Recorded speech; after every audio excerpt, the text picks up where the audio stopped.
jaarsa jaarta kyo addan bayani hololan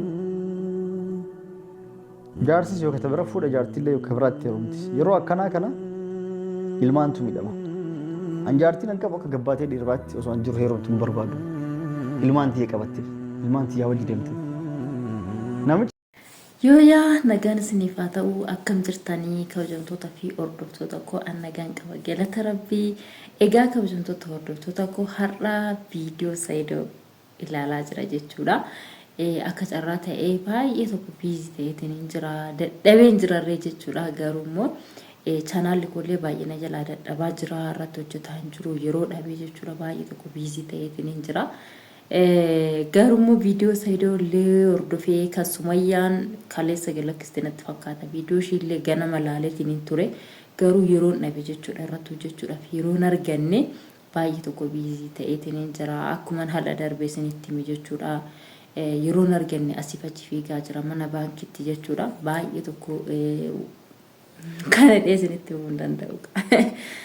Inna matukumo rabbi nagargaareti kan kolle sirri fadheetiin injira kan sistari kootitu immoo amma xiqqoo kan isheetitu asifachi na beeksisaa jira kan isheetii fiigaa jira jechuudha waan hundumas ta'e immoo sirrachuun isaa hin oolu kan kos akkuma ta'u ta'ee sirri fadheetiin injira akkuma beekamu kaa'anii waraqata ittiin ergaa tuleerree nan qabaan ture akkasuma maatiin kan kolle hanga waggaa tokkootitti irratti galchaa turanii galmeessisaa turani kan hanga waggaa tokko gadi qofatu galmeeffame jechuudha kan waggaa 3 galmeessisaa turani sana qofatu irratti galmaa'e malee kan galmaa ture assistariitti xiqqoo nu rakkisaa isas immoo guyyaa isaa inuma sirra ta'ee abdiin qaba guyyaadhaan kan kun nu deebisaatuma jiru akkuma beekamu ka viidiyoo Saidoo immoo argitanii jirtanii hundi keessanuu jechuudha abdiin qaba akkasiin argitanis anarra isintu ilaala waan ta'eef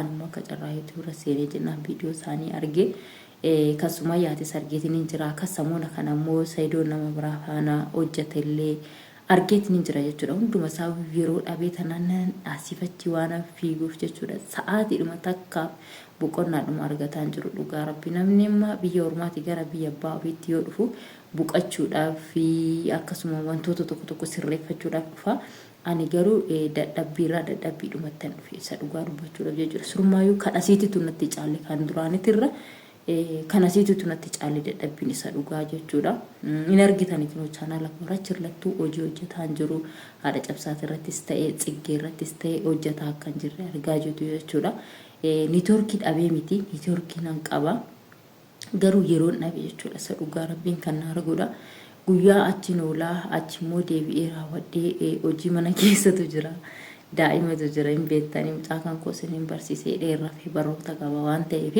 guyyaa tokko qubna garmaan piroogiraamii godhee raawwadhee maatii kan kollee mucaa kollee siniin barsiisa jechuudha agasitti immoo obsumaan na eeggadhaadha waa baay'ee namoota baay'ee faana waliin barsiisa obsumaan na eeggadhaan siniin jedha yeroo dhabee malee maatii koo faana waliin isin barsiisa siniin jedha kabajamtoota hordoftoota koo egaa akkuma beekamu Saidoo egaa deebisaa fi ture Sumayyaadha fi Sumayyaan akkuma beekamu ani ayyuu fuudhuu isaa miti kan aarsee akkasuma kan manaallee na baasee kan meeshaalee na gurgursiisee ayyuu fuudhuu isaa miti kan mana na baasee wanta biraatu jira dhimma biraatu jira malee Saidoon ayyuu fuudhee dhaabi miti ani kanan manaa ba'ee jetteeti kan ishiin dubbataatii turte akkuma beekamu Saidoon kunoo yoo jedhe yoo rakkinni biraa dhugumaan jedhe dhugumaan rakkina biraatu jira yoo ta'e gadi baatee haa dubbattu dhugumaan rakkina biraatu jira yoo ta'e rakkina biraa qabdi yoo ta'e gadi baatee haa dubbattu ani rakkoo biraa kan haadha mana lammataa fuudhuu kootirraan gargar rakkina biraa takka illee hin qabu waan ishii irratti raawwadhe takka waan ishii balleesse takka wanti nani qabu takka hin jiru rakkoon kan koo kana balleessite jetti yoo taate baateeti haa dubbattu jechaati jechuudha kan jiru mee sagalee isaa waliin dhaggeeffanna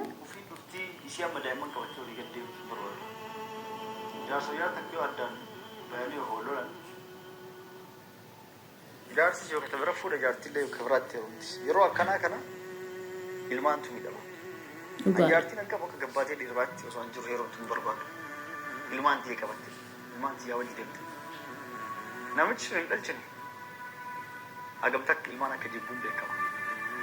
Namni tokko jaartii yoo jalaa ilmaan qabattee kabiraatti heerum taate ilmaan isaa dhugaa dubbachuudhaaf yoo jedhe amma Saidoon bakka kanatti dhugaa dubbate jechuudha. Sa dhugaa Rabbii waan kana ani durallee dubbataatiin ture. Yeroo duraanii jechuudha. Yeroo viidiyoo isaan irratti hojjedhu dubbataatiin ture jechuudha. Haati amma Sumayyaan daa'ima jaartii miti jechuudha. Jaartii ganaa heeruma hin barbaaddu abbaa manaa biraa hin barbaaddu jennee raawwanne ilmoodhum kana teessee guddisti jennee wanti isheetti murteessinu yookiin immoo wanti nuti jennu tokko hin jiru jechuudha. Maaliifin ishiinis ganaa daa'ima jireenya ishii barbaachisaa nama nyaattee dhugdi waan taateef fedhii qabdi abbaa manaa barbaaddi jechuudha. Ishiin illee ganaa daa'ima biraa godhachuu barbaaddi. Isin galee sababa kana ta'eefu ilmaan kana dhiistee raawwatte gana abbaa manaa biraa godhachuudhaaf deemuun ishee nafu ilmaan kana qabatte keessattuu ilmoo dibara ani isa dhugaa dubbachuudhaaf jechuudha gaafan itti yaadee jedhu keessattuu jechuudha keessattuu dubartoonni ilmoo dubaraa qabdanii dhiira biraa irratti hin deemina isa dhugaa dubbachuudhaaf jechuudha dhiira biraa irratti abbaa manaa biraa fidina maaliifiin waa hedduutu jira hundi kennaa ni beekna waan taaneef jechuudha. Waa huddisu jira miidiyaa kanatti waa baay'ee argaa oolla waa baay'ee dhaga'aa oolla sababa kana ta'eefiyyuu namni hundi amanamu jechuudha. Isa mitiitii amma kun akkuma arginu namoonni meeqatu jira kanumti ilmoo ofii deebi'ee raawwatee waa meeqochaa jiru akkanuma arginu kana jechuudha. Sababa kana ta'eefu garuu Sumayyaan balleessa guddaa qabda.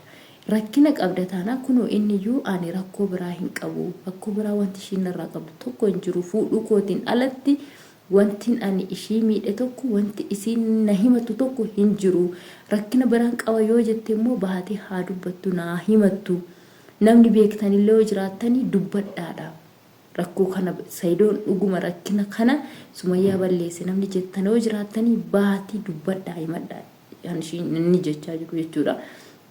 So anillee ani Saidootti muru jechuudha kana maaliifiin ani Saidoon balleessa biraa balleessee qaba jedhe hin yaadu sa dhugaa dubbachuudhaaf jechuudha maaliifiin dura nagaadhumaan jiraataa turanii gaafa uummanni biyya galee raawwatee biyyatti dhaqee ayyuu fuudhee cidha godhatee raawwatee gaafa achi deebi'uudha kan ishiin meeshaa mana jiru hunda guurratteetii manaa baate malee sana dura miti jechuudha sana dura nagaadhuma fayyaadhaan gaggeessitee deemti.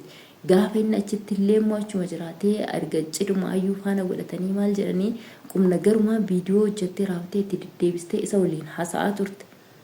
Kanaaf iyyuu ani rakkina biraatu dhuguma rakkina biraa qabdiin jedhu yaaduma sallassamtee bakka jira miti yoona fakkeessuudhaaf jettee raawwattee waan akkasii jette malee akkanatti fakkaatu jechuudha isa dhugaa dubbachuudhaaf. Waan akkanaa jira natti fakkaatu. Kanaaf iyyuu jechuudha walaakin kanas ta'u sanas ta'u jireenya kan keetu siif caala yaa Sumayyaa jechuudha. Jireenya keetu siif caala tokkoffaa Ramadaanni dhufaa jira. Ramadaana kana daa'ima kee urfa hin oolchin. Ofii keetiifis urfa hin oolin. Kaleessa soo ta'e mana kireeffattaniiti kan isin jiraataa turtan. Mana ijaarrattanii raawwattanii mana keessanitti miti kan isin galaa turtan mana kireeffattaniiti. Mi'a soo ta'e immoo bittanii fiddan ammas bituu dandeessan jechuudha. Kana sana caalu iyyuu bituu dandeessan. Kuma dheengadda inni iyyuu jedhee meeshaa barbaadde tana kan kana caalu iyyuu ani gochuuf hin danda'a. Garuu ilmaan kan koo qofa ijaan arguun barbaadadha. Kan inni jechaa jiru soo sababa kana ta'eef iyyuu Sumayyaan ammas har'as borus jechuudha dhaamsa nuti si dhaamnoo jiraate gara mana keetitti deebi'i. Ayyaanni kun dhufaa jira. Ayyaana nagaadhaan waliin dabarsaa sooma gaarii sooma isiniifillee dhaga'amee ilmaan keessaniifillee kan barakaa isiniifirree kan barakaa kan alamii kan sisay akka isiniif ta'u nuillee isiniif kadhannaa isinillee immoo iddoo tokkotti deebi'aatii sooma keessan waliin soomatii eebba argadhaa isiniin jenna. Kanaaf iyyuu har'as borus dhaamsinaan isiniif dhaamoo jiraate ilmaan kana gargari facaasinaa.